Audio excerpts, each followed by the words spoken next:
స్తోత్రం.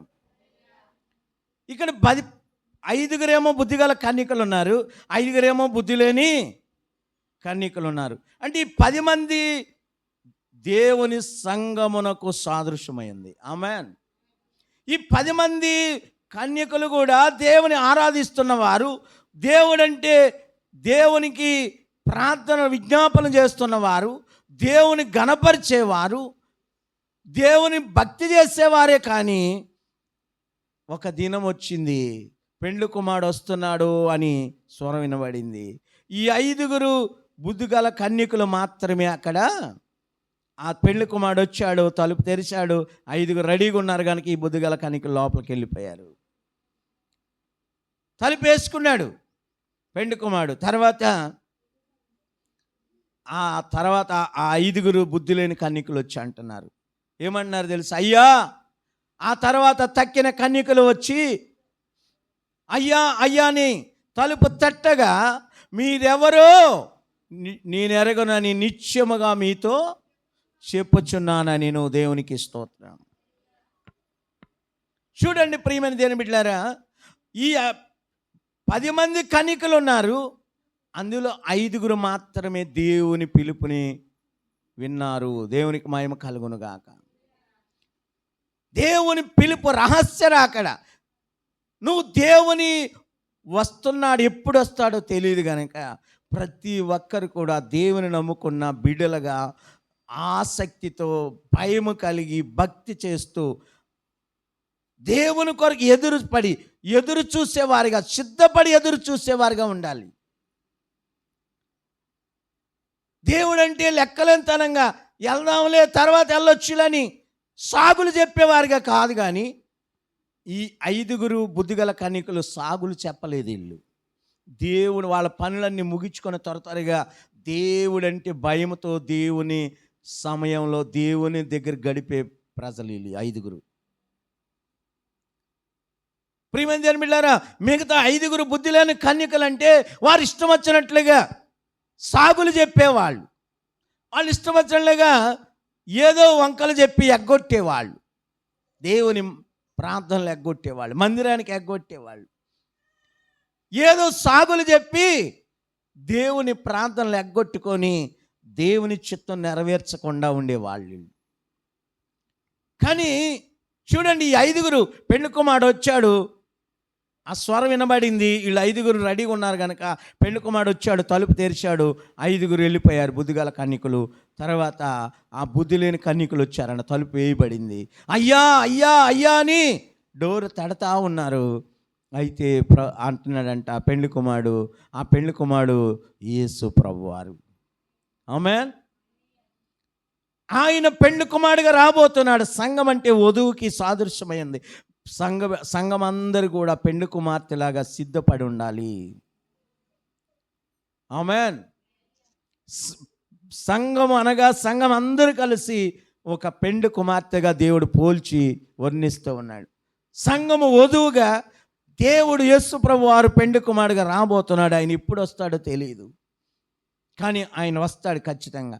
ఆయన ఎప్పుడు వస్తాడో తెలియదు, రాత్రే రావచ్చు, తెల్లవారుజాము రావచ్చు, ఆయన లేదా సాయంత్రం రావచ్చు, ఉదయం రావచ్చు, మధ్యాహ్నం రావచ్చు, ఎప్పుడు వస్తాడో తెలియదు. అందుకని ఏం చేయాలా? సిద్ధముగా ఉండాలి, రెడీగా, దేవుని బిడలుగా భక్తి చేసుకుంటూ, దేవుడంటే భయముతో, భక్తితో ఎప్పుడు సిద్ధముగా ఉండాలి. దేవుడు వస్తే రెడీగా వెళ్ళిపోయేటట్టు ఉండాలి. అది ఆసక్తి.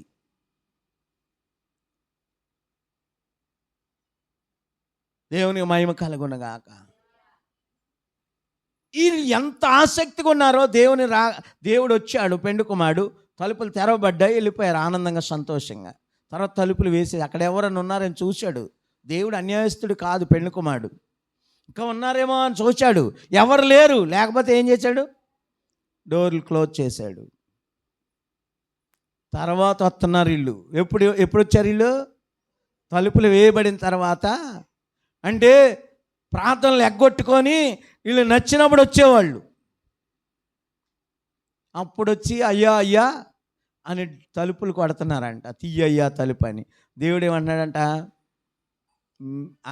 మిమ్మల్ని ఎరుగనని నిశ్చయముగా మీతో నేను చెప్పుచున్నాను, మిమ్మల్ని నేను ఎరగను అసలు. ఏమండి, దేవుని దగ్గర ప్రార్థన చేసిన వాళ్ళు 20 సంవత్సరాలు 30 సంవత్సరాలు ప్రార్థన చేసిన వాళ్ళు వీళ్ళు కూడా దేవుని నమ్ముకొని 20-30 సంవత్సరాల నుంచి దేవునికి ప్రార్థన చేసిన వాళ్ళే. మరి దేవుడు ఏమంటున్నాడు, మరి మిమ్మల్ని నేను ఎరుగను అని నిశ్చయంగా, అంటే ఖచ్చితంగా చెప్తున్నాడంట ఆయన. అప్పుడప్పుడు వచ్చారు, నేను చూశాను అంటలా, అసలు మీరెవరో నేను ఎరగను అంటే మరి ఏమన్నా ఉపయోగం ఉందండి? ప్రియమైన దేవుని బిడ్డలారా, దేవుడు లెక్కలో ఉండేది ఎవరంటే, దేవుడు కనుదృష్టి ఎవరి మీద ఉంటుందో తెలుసా? దేవుడు అంటే భయభక్తులు కలిగిన వారి మీద ఉంటుంది ఆయన కనుదృష్టి. దేవుని యందు భయభక్తులు కలిగిన వారు ఒకవేళ వాళ్ళు కాలు జారినా, వాళ్ళు ఎక్కడైనా కొంచెం తొట్టెళ్ళిపోయినా మళ్ళీ లేపుతాడు దేవుడు. దేవునికి స్తోత్రం. ఎందుకంటే అపవాది నీతిగా యథార్థంగా భక్తి చేసుకునే వారిని కొన్నిసార్లు శాతాను శోధిస్తాడు, కొన్నిసార్లు తొందరబాటు పెడతాడు, కొన్నిసార్లు కనిపించేస్తాడు వాళ్ళని భక్తిలోంచి పడిపోవడానికి. అందుకనే ప్రభువా దావీదు అంటాడు, అయ్యా నేను ఎలా నడవాలో నాకు నేర్పించు, నేను ఎలా నడుచుకోవాలో, ఎలా బ్రతకాలో, ఎలాగ మాట్లాడాలో, ఎలాగ నేను నాయనా నా మనోనేత్రాలు తెరిపించయ్యా, నేను ఎలాగ చూడాలో నీకు ఇష్టముగా చూసేవాడిగా, నీకు ఇష్టమైన నడకలు నడిచేవాడిగా, నీకు ఇష్టానుసారంగా బ్రతికేవాడిగా నైనా నన్ను ఉంచయ్యా అని నా హృదయ అంతరంగంలో పరిశీలించు ప్రభువా. నాలో ఏమైనా అపరాధములు ఉన్నాయేమో, నేను తల్లి గర్భంలోనే పాపముతో నిండిన వాడిని ప్రభువా అని ఒప్పుకొని ప్రతి దినము కూడా దేవుని సన్నిధిలో ఆయన ఒప్పుకొని ముందుకు ప్రార్థన ద్వారా ముందుకు సాగేవాడు భయముతో. దేవునికి స్తోత్రం.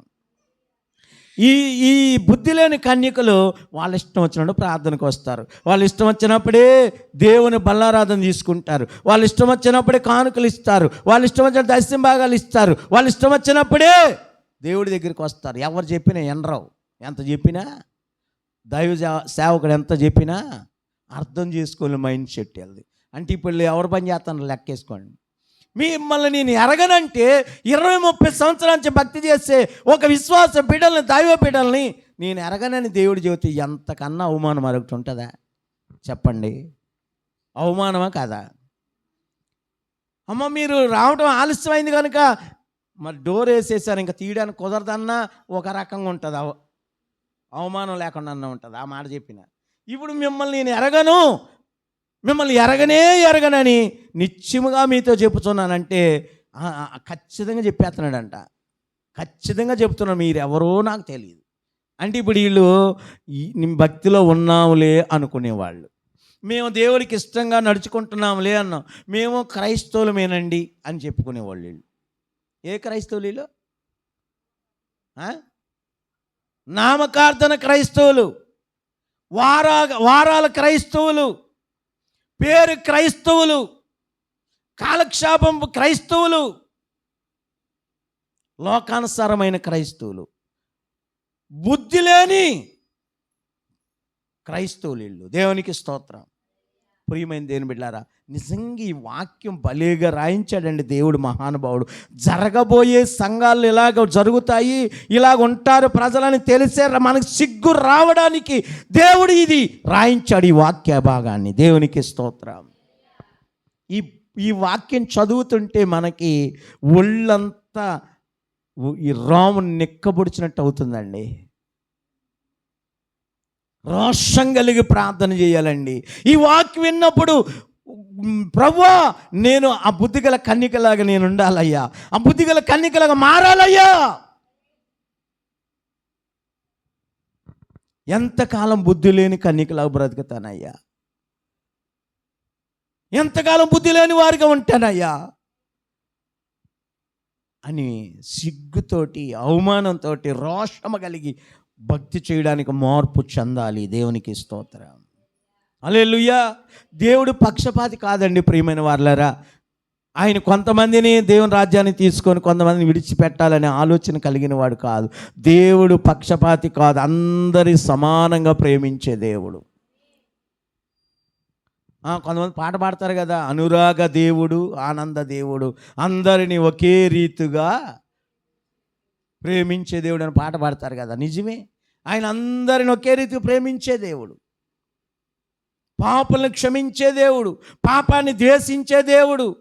నీకు అవకాశం ఇస్తాడు, మారతావేమో అని, నువ్వు మళ్ళీ నీతిగా బ్రతకాలని, ప్రభువులు ఆనందించాలని, ప్రభు కృపతో బతుకుతావని, దేవుడు కృప నీకు తోడుగా ఉంచాలని ఆశపడుతుంటే, నేను నీ కృప నాకు వద్దయ్యా, నీ దీవెనలు నాకు వద్దయ్యా, నీ ఆశీర్వాదాలు నాకు వద్దయ్యా, నేను బుద్ధిగల కన్నికలాగా బ్రతకలేనయ్యా, నేను బుద్ధి లేని కన్నికలాగా బ్రతుకుతానంటే ఇంక దేవుడు మాత్రం ఏమి చేయగలడు? దేవునికి స్తోత్రం.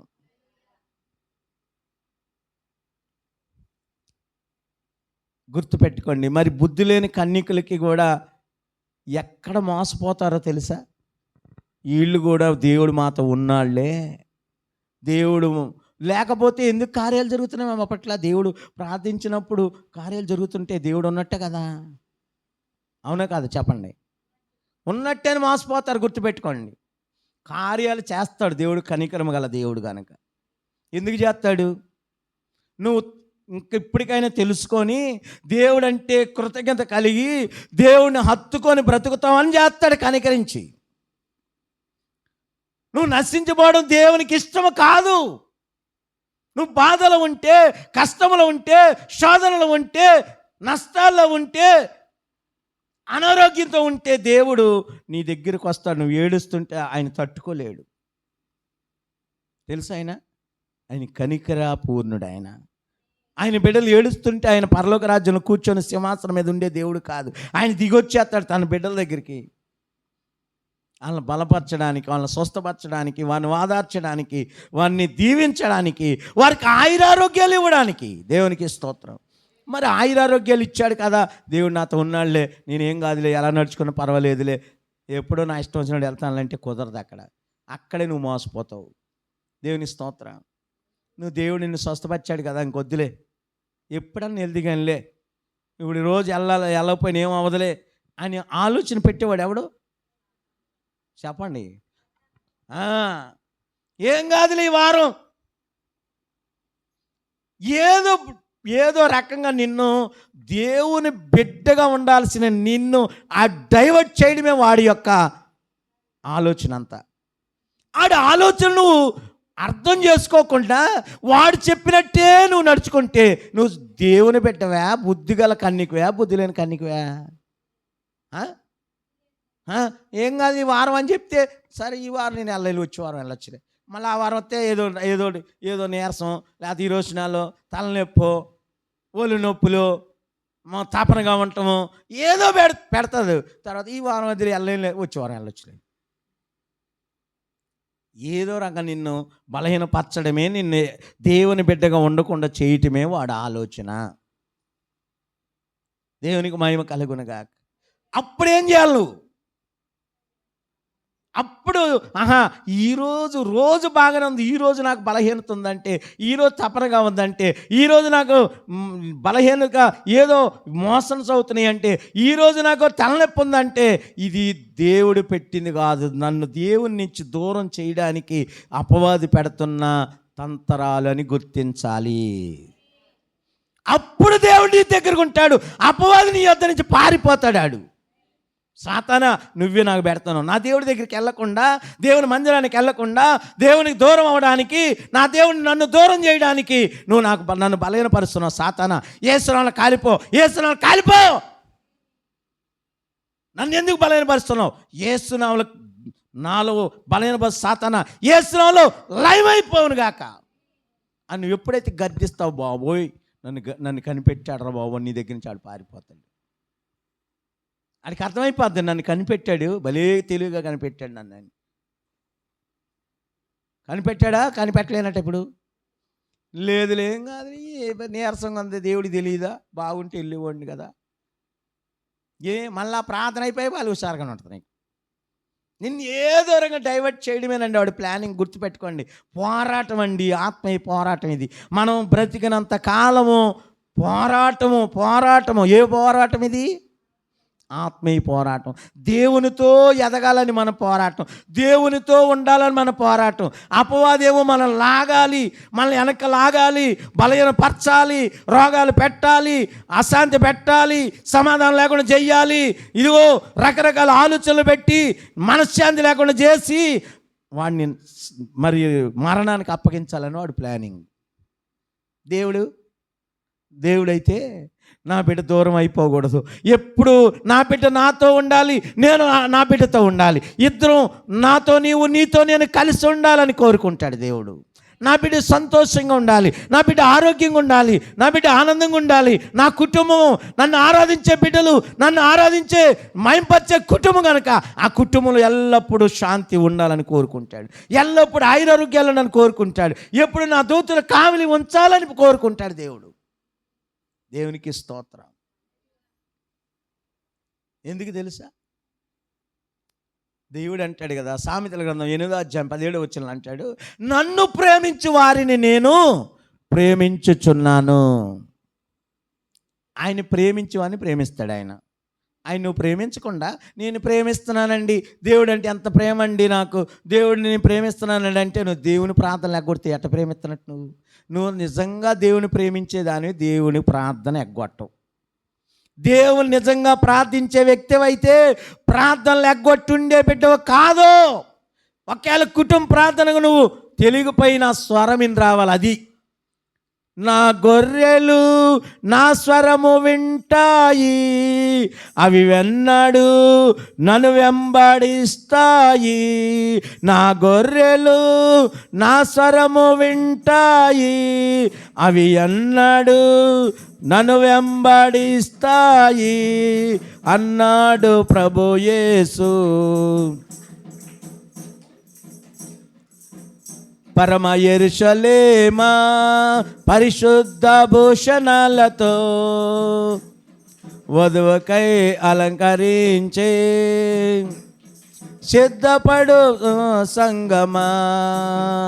పరమ యెరూషలేమా పరిశుద్ధ భూషణాలకై వధువుకై అలంకరించే సిద్ధపడు సంగమా. ఆమేన్ హల్లెలూయా, ఆమేన్ హల్లెలూయా, ఆమేన్ హల్లెలూయా, ఆమేన్ హల్లెలూయా. స్తోత్రం. దేవుడి స్వరము. ఈరోజు ఎక్కడో కుటుంబ ప్రార్థన జరుగుతుంది, ఎవరో మా సేవకుడి యొక్క స్వరం అది నీకు తెలీదు. ఆ రోజు అన్ఎక్స్పెక్ట్గా ప్రార్థన జరుగుతుంది, కుటుంబ ప్రార్థన. అప్పుడప్పుడే చెప్పారు, నీకు తెలియదు, చెప్పడానికి రాలా. అప్పుడు ఏం చేయాలి నువ్వు? ఎక్కడో ప్రార్థన జరుగుతుంది, ఎక్కడో వినబడుతుంది, ఆ స్వరం ఎవరిది? నా సేవకుడిది. మా సేవకుడి స్వరం అది. ఆ స్వరం నేను వెళ్ళాలి. అమ్మో, దేవుడి ప్రార్థన జరుగుతుంది, వెళ్ళాలి. ఆ కుటుంబ ప్రార్థన నేను పాల్గొనాలి. నా గొర్రెలు నా స్వరం వింటాయి. దేవునికి స్తోత్రం. ఎవరిదో లేదు, ఎవరైతే నాకు చెప్పలేదు, ఒకవేళ మా వాళ్ళదేనేమో, మా సంఘస్థులదేనేమో, మా సేవకుడేనేమో, చెప్పలేదు, ఇంకేం వెళ్తావులే అబ్బా. ఈ మనసు పెట్టిది ఎవడు? అసలు ఇక్కడ ప్రార్థన, ఒకవేళ నీకు అర్థం కాకపోయినా ఎక్కడో ప్రార్థన జరుగుతుందని ఎవరిని అడిగైనా, ప్రార్థన నిజమే పలానా జరుగుతుంది, మీ పాస్టర్ గారు ఆయన, అలాగా రెడీ అయిపోయి వెళ్ళిపోవాలి అంతే. ఆసక్తి అండి, ఆసక్తి ఉంటే, ఆసక్తి కలిగిన వారు ఎవరు ఆపలేరు. దేవునికి స్తోత్రం. దేవుడి మీద ప్రేమ కలిగిన వారిని ఎవడు ఆపలేడు, ఆ ప్రేమని ఎవడు ఎడదీయలేడు. దేవునికి స్తోత్రం. నీ ఇష్టం వచ్చినట్టు పరిగెడతానికి కాదు, నీ సంఘము, నీ కాపరి, నీ యొక్క విశ్వాసులు, నీ స్నేహితులు ఉన్నారు, విశ్వాస బిడ్డలు. దేవునికి స్తోత్రం. ప్రియమైన దేవుని బిడ్డలారా, నీ కాపరి నువ్వు స్వరం వినాలి. నీ సేవకుడి ద్వారా ఏమి మాట్లాడుతున్నాడు దేవుడు, అది వినాలి. నువ్వు ఒక క్రమంగా బతకడం నేర్చుకోవాలి, ఒక క్రమశిక్షణలో నువ్వు ఎదగాలి దేవుల్లో. నీ ఇష్టం వచ్చినట్లు బ్రతకడం కాదు, నీ ఇష్టం వచ్చిన భక్తి చేయడం కాదు, ప్రతీది కూడా దేవుని చిత్తము సారంగా బ్రతకడమే క్రైస్తవుడు నిజమైన క్రైస్తవ జీవితం. దేవుని చిత్తంగా బ్రతకడమే బుద్ధి గల కన్యక కలిగినటువంటి జీవితం అది. హల్లెలూయా. ఈ 5 బుద్ధి గల కన్యకలంటే దేవుని స్వబుద్ధి మీద, వారి స్వబుద్ధి మీద ఆధారపడాల, దేవుని మీద ఆధారపడిన వారు. హల్లెలూయా. సామెతల గ్రంథం 3:5 నేను జ్ఞానిని కదా నువ్వు అనుకొనవద్దు, నీ స్వబుద్ధిని ఆధారం చేసుకొనవద్దు. నీ ప్రవర్తన అంతటిని నీ యొక్క ఏం చేయాలా, నీ దేవునికి అప్పగించుకో. హల్లెలూయా. దేవుని చిత్తము అవకాశం దొరికితే ఎగ్గొడతానికి కాదు, నీకు దేవుడు నీకు ఇచ్చిన ఆయుష్ కాలంలో ఎంతగా దేవుణ్ణి ఆరాధిస్తావు, ఈ భూమి మీద ఉన్నంత కాలము ఎంతగా నేను ప్రభువా ఇదిగో నాయన నా తోటి విశ్వాసుల కంటే నేను ఎక్కువగా నా స్తుతులు ఎక్కువ ఉండాలి, నేను నా భక్తి అందరికంటే కొంచెం ఎక్కువలో ముందుండాలి, నేను ముంజంజలో ఉండాలయ్యా, ముందు వరుసలో ఉండాలి ప్రభు అని ఆసక్తి ఆసక్తి ఆసక్తి. దేవునికి స్తోత్రం. అదండి దేవుడు అంటే తృష్ణ.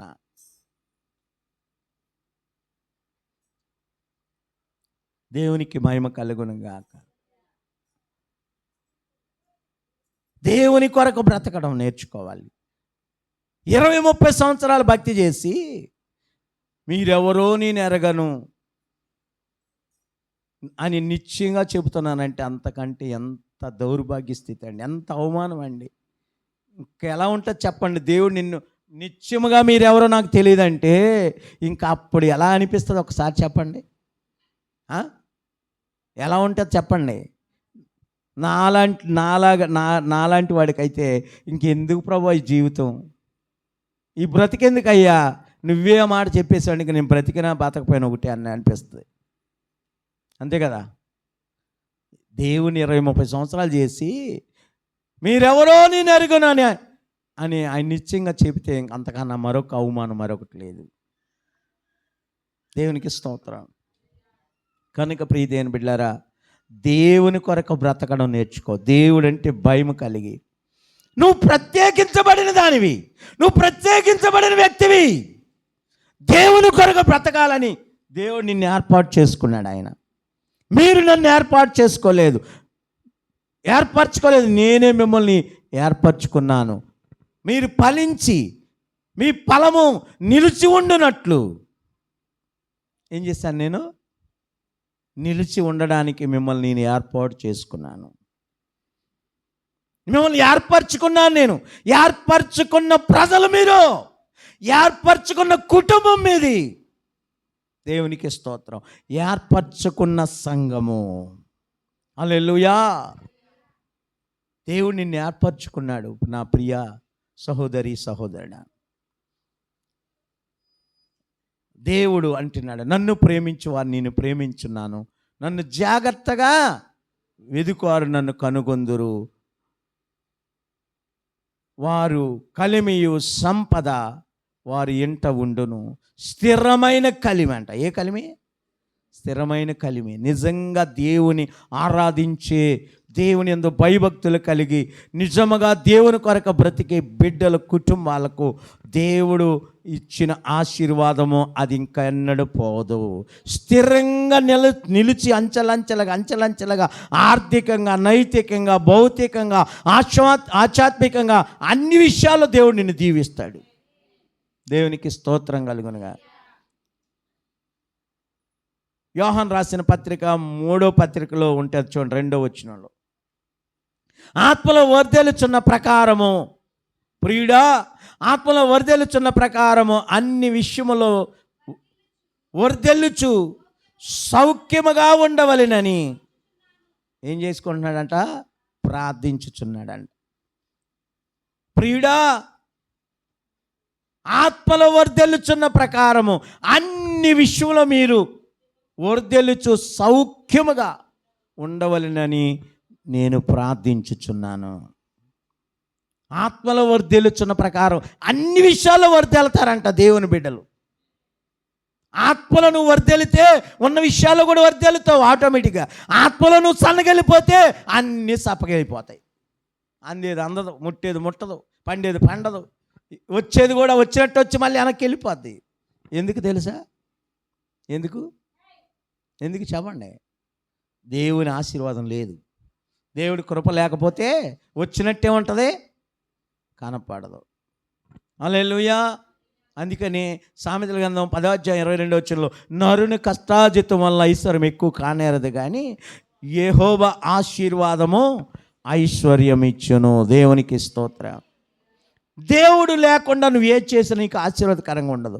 నువ్వు వ్యాపారం చేయొచ్చు, ఓ పొలం పని చేయొచ్చు, వ్యవసాయం చేయొచ్చు, లేకపోతే ఒక ఉద్యోగం చేయొచ్చు, లేకపోతే ఒక గొర్రెలు, ఒక మేకలు, మరి ఒక జీవాలు కొనుక్కొని నువ్వు మేపుకుంటూ ఉండొచ్చేమో, కానీ దేవుడు లేకుండా నువ్వు ఏది చేసినా అది నీకు ఆశీర్వాదకరం కాదు. ప్రియమైన దీని బిడ్డ, నరుని కష్టాజితంలో ఐశ్వర్యం ఎక్కువ కానేరదు, కానీ యెహోవా ఆశీర్వాదము ఐశ్వర్యం ఇచ్చును. దేవునికి స్తోత్రం. హల్లెలూయా. దేవుని ఆశీర్వాదం ఉంటే నీ గొర్రెలు, నీ మేకలు, నీ పాడి పశువులు, నీ సంతానము, నీ కుటుంబము వర్ధిల్లుతూ ఉంటుంది దేవుని దయలో. ఆమె దేవుళ్ళు నువ్వు ముందుంటే, ఆసక్తిగా ఉంటే, మొదట ఆయన నీతిని, ఆయన రాజ్యాన్ని ఎతికేదానిగా ఉంటే, దేవుడంటే భయముతో భక్తితో, అమ్మో నేను వెళ్ళాలి, ఇదిగో ఈరోజు బుధవారం త్వరగా పనులు చేసుకొని ముగించుకొని వెళ్ళిపోవాలి, నేను ముందు వెళ్ళాలి అందరికంటే, ఇదిగో శనివారం ముందు వెళ్ళాలి, ఇదిగో ఉపవాస ప్రార్థన ముందు వెళ్ళాలి, ఆదివారం ఆరాధన ముందు వెళ్ళాలి. ఆసక్తి. ముచ్చట్లు ఆడి ఆడి ఆడి ఆడి ఆడి ఆడి సాయంత్రం దాకా ముచ్చట్లే. దేవుడేమన్నాడు మరి? ముసలమ్మ ముచ్చట్లు ఆడమన్నాడా, కట్టి పెట్టమన్నాడా? ముసలమ్మ ముచ్చట్లు కట్టి పెట్టి పరిశుద్ధ గ్రంథము చేతబట్టి ఇంటింట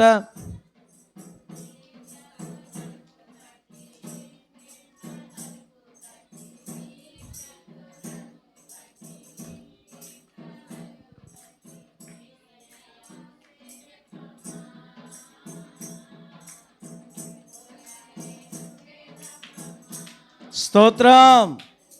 ఏం చేయాలి? ముసలమ్మ ముచ్చడానికి కట్టిపెట్టి ఏం చేయాలా? ఖాళీ దొరికింది అనుకోండి ప్రియమైన దేవుని బిడ్డలారా, ఖాళీగా ఎప్పుడైతే దొరికిందో ముసలమ్మ ముచ్చట్లు కాదు, కానీ దేవుని నమ్ముకొని సాటి విశ్వాసులు, నీ యొక్క సహోదరుల దగ్గరికి వెళ్ళి వాళ్ళ ఇంట్లో ప్రార్థన చేయాలి. లేకపోతే ఆ 2-3 కలిసి వచ్చి దేవుని మందిరంలో కాసేపు 1 గంట 2 గంటలు ప్రార్థన చేయండి, గడపండి. ఎంత ఆశీర్వాదం. కూర్చొని నడుములు పట్టేలాగా ఆకలి అయింది కూడా అర్థం కాకుండా ముచ్చట్లు, ఒకరు పోతే ఒకరు, వచ్చేవాళ్ళు పోయేవాళ్ళు, ఒకరు పోతే ఒకరు వస్తారు. ముచ్చట్లు చెప్పే పనే. చెప్పి చెవులు ఇని చెవులు దిమ్మెక్కిపోయి తల నాదొచ్చి నడువులు నొప్పి పుట్టి, ఎందుకండి ఏమన్నా దానివల్ల ఏమన్నా వస్తుందా? ₹1 వస్తుందా? ఇంకో విషయం తెలుసా, మీకు తెలియట్లే, విస్తారమైన మాటల్లో దోషం ఉండక మానదంట. మనం ముచ్చట్లాడే మాటలోని ఎన్నో దోషాలు తెచ్చుకుంటున్నాం. గుర్తుపెట్టుకోండి. మీరు మాట్లాడే ముసలం ముచ్చట్లు ఎన్ని దోషాలు తెస్తున్నారు. వాళ్ళ గురించి వీళ్ళ గురించి ఏదో ముచ్చట వస్తుంది, నువ్వు ఎత్తవు, కావాలని ఎత్తవు, ఏదో రకంగా తీసుకొచ్చి పెడతాడు దుష్టుడు. వాళ్ళిట్ట వీళ్ళిట్ట, ఈయనెట్ట ఆమెట్ట, ఆ కుటుంబం ఇట్ట, ఈ బిడ్డ ఈ అమ్మాయి ఇట్ట, ఆ అబ్బాయి ఇట్ట, అంతే. ఇంకెళ్ళిపోద్ది, అది ఎక్కడికో వెళ్ళిపోద్ది. విస్తారమైన మాటల్లో దోషం ఉండక మానదు. మన పితరులు ఖాళీ దొరికితే ఏం చేసేవాళ్ళు తెలుసా? ప్రార్థనలు గడిపేవాళ్ళు. వాళ్ళు పని టైంలో పని చేసుకొని ఖాళీ దొరికితే దేవునిలో గడిపేవాళ్ళు అండి. అది వాళ్ళ గొప్ప ప్రత్యేకత. అందుకని దేవుడు వాళ్ళు ఎక్కువ రోజులు బతకడానికి కారణం. దేవునికి స్తోత్రం కలుగునుగా. మీరు ఆదికాండం 5వ అధ్యాయం చదివితే అక్కడంతా 900 పైన బతికిన వాళ్ళే. వాళ్ళు చేసుకున్న దాన్ని బట్టి ఏదో ఒక సామెత ఉంటుంది కదా, చేసుకున్నోడికి చేసుకున్నంత ఏదో ఉంటుంది కదా సామెత. చేసుకున్నోడికి చేసుకున్నంత అంట. అంటే నువ్వు చేసుకునే భక్తిని బట్టి నిన్ను ఆశీర్వాదకరంగా ఒక స్థాయిలో, ఉన్నతమైన స్థాయిలో నిన్ను దీవిస్తాడు, నిన్ను నీ కుటుంబాన్ని. దేవుని మహిమ కలుగునుగాక. ప్రియమైన దేవుని బిడ్డలారా, ఖాళీ దొరికిందనుకో, నీ సాటి అయిన సహాయము నీ తోటి సహోదరులు ఉంటే వాళ్ళని పిలుచుకొని ఫోన్ చేసో లేకపోతే వాళ్ళని పిలుచుకొని వాళ్ళ ఇంటి దగ్గర మీ ఇంటి దగ్గర లేకపోతే దేవుని మందిరంలోకి వచ్చి కాసేపు కూర్చొని ఒక 2 గంటలు ప్రార్థన చేయి. ఎంత ఆశీర్వాదం అండి. దేవుని అభిషేకం పొందుకుంటారు, శక్తిని పొందుకుంటారు. లేదు ఇంట్లో కూర్చొని ప్రార్థన చేసుకో, నీ కుటుంబం విజ్ఞాపన చెయ్యి. ఖాళీ దొరికితే దేవుని దగ్గర గడిపే భాగ్యము అది ఎంత గొప్ప ధన్యత తెలుసా. దేవునికి మహిమ కలుగునుగా. ఏదన్నా మాట్లాడినా ఒక 2 నిమిషాలు 3 నిమిషాల కంటే ఎక్కువ మాట్లాడకూడదు. అవసరమైనదే మాట్లాడాల. సోదంతా అక్కర్లా, అదంతా వద్దు. దాంట్లోనే వస్తాయి దోషాలు, అపరాధాలు. కనుక ప్రియమైన దేవుని బిడ్డలారా, దేవుని నమ్ముకున్న ప్రతి బిడ్డ కూడా ఈ విషయాలు తెలుసుకోవాలి. దేవుళ్ళు గడపాలి. వాక్యం చదువు. ఓ చదవడం వస్తే వాక్యం చదువుకో, ప్రార్థన చేయి, దేవుని దగ్గర గడుపు. దేవుని సమయాన్ని దేవుని దగ్గర గడుపు. దేవుడు నీ ప్రార్థనకు ప్రతిఫలం ఇచ్చే దేవుడు ఆయన. దేవునికి మహిమ కలుగునుగా. ఎంత ప్రార్థిస్తావో, ఎంతగా నువ్వు ఆరాధిస్తావో, ఎంతగా దేవుని స్తుతిస్తావో అంతగా దేవుడు నీకు ఆయురారోగ్యాలతో దేవుడు బలపరుస్తూ ఉంటాడు. హల్లెలూయా. ఎంత ప్రార్థన చేస్తే అంత నీకు ఆరోగ్యం, ఆయుష్. ఈనాడు విశ్వాసులే కానీ అన్ని బలహీనతలే వస్తాయి. బలహీనత దేవుడు వస్తాయి నువ్వు చెప్పాడు. దేవుడు నమ్ముకున్న వాళ్ళు బలహీనతలు రావని చెప్పలా, వస్తాయి. కానీ 34వ కీర్తన 19వ వచనంలో ఉంది, నీతిమంతుని కలుగు ఆపదలు అనేకములు, వాటన్నిటిని విడిపించువాడు యెహోవాయే.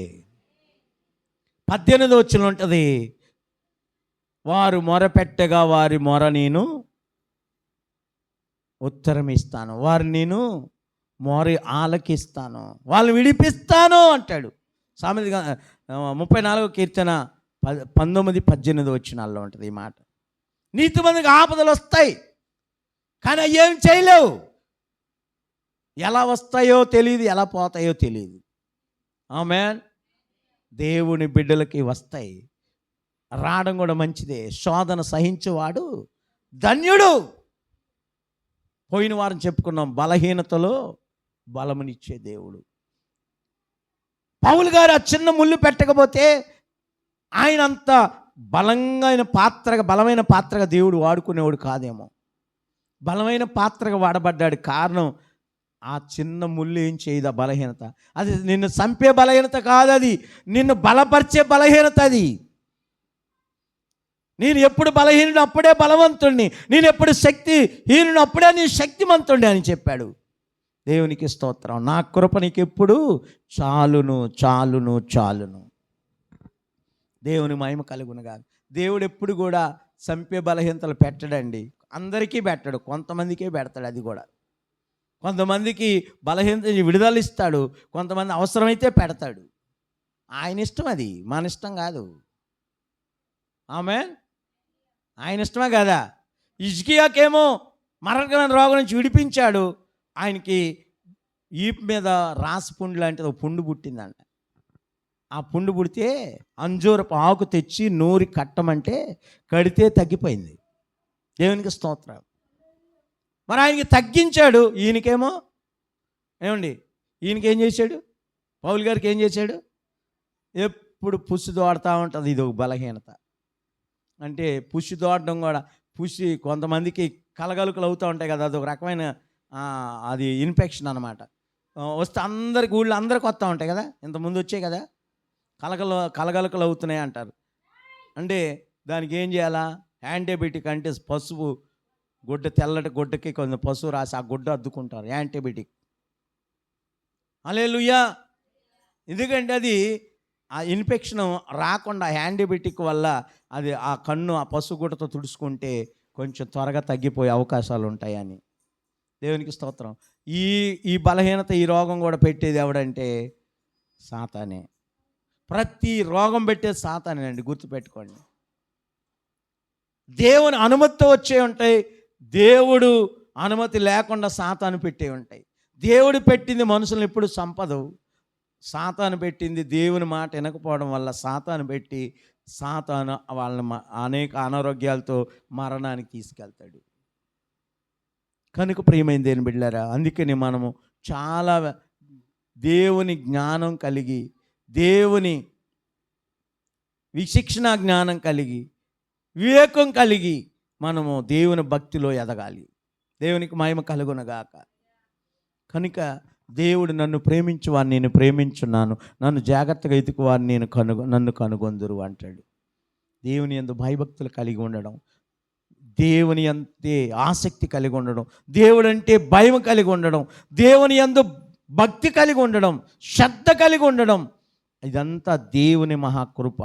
దేవుని యందు ఎంత భయము భక్తి కలిగి ఉంటారో వారు బుద్ధిగల కన్నికల వలె తీర్చబడి దేవుడు పిలిస్తే పలుకుతాడు వాళ్ళకి. ఆమేన్. వారికి ఏది తక్కువ కానివ్వడు. కనుక అలాంటి గొప్ప బుద్ధిగల కన్యకుల్లాగా భూలోకంలో ఉన్నంతకాలం దేవుడిచ్చిన ఆయుష్కాలం అంతా బుద్ధిగల కన్యకుల వలె మంచి భక్తి చేసి దేవుని రాకడకై సిద్ధపడి దేవుడు రాకడలు ఎత్తబడే బిడ్డలుగా ఉండాలని ప్రభు కోరుకుంటున్నాడు. అలాగుంటే ఖచ్చితంగా మిమ్మల్ని, మీ కుటుంబాలను, మనందరినీ దేవుడు అట్టి కృపలో సిద్ధపరిచి వర్ధెల్ల చేయును గాక. ఆయన నిత్య రాజ్యానికి వారసులుగా ఉండే కృప ప్రతి ఒక్కరికి, ప్రతి కుటుంబానికి దేవుడు దయచేయును గాక. కొద్ది మాటలు దేవుడు దీవించును గాక. ఆమేన్, ఆమేన్. ప్రార్థన చేసుకుందాం. మహోన్నతుడా, మహాగణుడా, దయగలిగిన తండ్రి, ఈ ఘనమైన శ్రేష్టమైన నామానికి కోటాను కోట్ల వందనాలు, స్తోత్రాలయ్యా. మరొకసారి ఇంతవరకు నాయన 10 మంది కన్యకలు ఉన్నారు. అందులో 5 బుద్ధిగల కన్యకలు, 5 బుద్ధి లేని కన్యకలుగా నాయన నీ వాక్యం చెలవిస్తూ ఉంది. 5 బుద్ధి లేని కన్యకలు సాగులు చెప్పేవారు. నాయన నీ యందు భయభక్తి లేకుండా వారి ఇష్టం వచ్చినట్లు భక్తి చేసిన వారుగా కనపడతా ఉందయ్యా తండ్రి. వారి లక్షణాలు, వాళ్ళ సాగులు, వారి పద్ధతి. అదే బుద్ధిగల కన్యకలను వంటి ఎల్లప్పుడూ భయము భక్తి కలిగి నీ కొరకు బ్రతుకుడు క్రీస్తే సావైతే లాభమని నీ కొరకు బ్రతికేవారు ప్రభువా.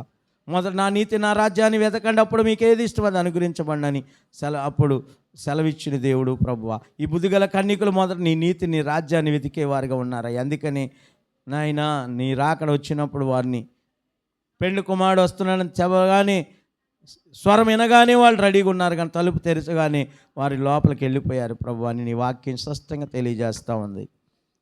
నాయనా నీకు వందనాలు. బుద్ధి లేని కన్యకల్లాగా ఉండడానికి వీల్లేదయ్యా.